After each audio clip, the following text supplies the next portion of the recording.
tristament sí, vull dir, en les migracions, per exemple, de fredelugues, de certs ànecs, de les oques, baixen menys perquè troben la temperatura que tenien aquí, la troben molt més cap al nord, per tant s'estalvien quilòmetres. Per tant, és evident que quan hi ha canvis climàtics hi ha canvis de comportament. Hi ha una espècie en el Pirineu que a mi em té el cor trencat, perquè és la perdiu de les neus. La perdiu de les neus ha fet una estratègia durant tota la seva vida perquè el mes de novembre, octubre-novembre, canvia el plomatge gris a plomatge blanc per camuflar-se. I ara són blanques i no hi ha neu. I en canvi, a vegades, el mes de març tornen a tenir plomatge de color gris, la perdiu de les neus, i aquella època neva i per tant queden grises al cim de la neu. Per tant, serà de les espècies primeres que sucumbirà davant dels temes de canvi climàtic.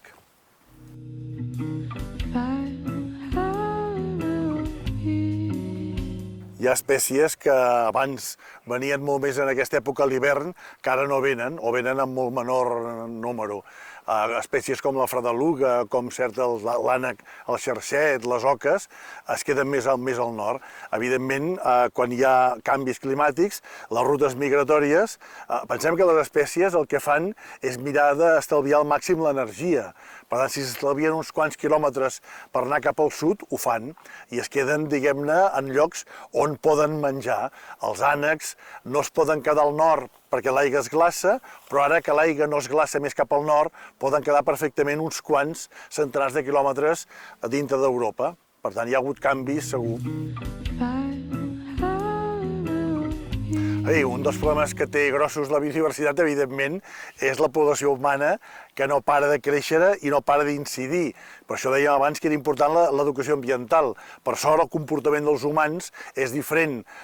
Quan cacen, pesquen, degraden, tallen els arbres, que quan venen només a observar. Però és evident que quan hi ha molta gent, hi ha molts efectes a nivell de trànsit, a nivell de presència, i això pot afectar, però, per sort, cada vegada l'espècie humana és menys depredadora a nivell individual i fa que les espècies, diguem-ne, les puguem arribar a apreciar, observar i estimar sense fer-les malbé. Jo crec que com a humans estem aprenent moltíssim. És el paper que dèiem abans de l'educació ambiental, que és molt important, fa que com a humans estem coneguent aquesta meravellosa biodiversitat, totes aquestes espècies que ens acompanyen en la nostra aventura de la vida pel planeta Terra, que tenen aquestes espècies que tenen el mateix dret de viure que nosaltres i per tant les hem de respectar.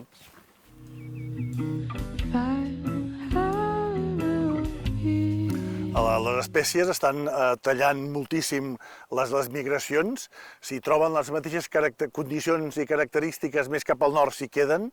I, per exemple, ara ja hi ha espècies també africanes, ja hi ha 8 espècies africanes que han saltat l'estret i estan començant a criar la península ibèrica. Per tant, hi haurà canvis de tot tipus. Hivernants que no baixaran, estivals que hauran de pujar més cap al nord, vies migratòries més curtes, unes altres més llargues. En fi, els canvis són evidents. Ja han sigut sempre. El que passa que ara l'espècie humana els està provocant de manera més ràpida i, per tant, les espècies tindran menys temps per adaptar-s'hi.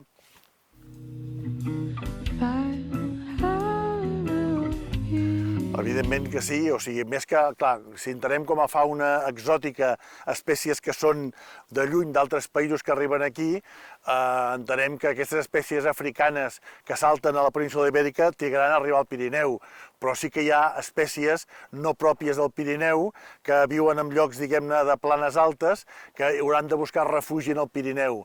I algunes d'aquestes exòtiques és molt fàcil que també vagin pujant cap a dalt. O sigui, de moment, exòtiques com les cotorres de Kramer o les cotorres argentines no han pujat cap a dalt, cap al Pirineu, però és molt fàcil que d'aquí un temps hi arribin i d'altres que puguin arribar d'altres continents portades per l'espècie humana acabaran també poblant el Pirineu. És possible.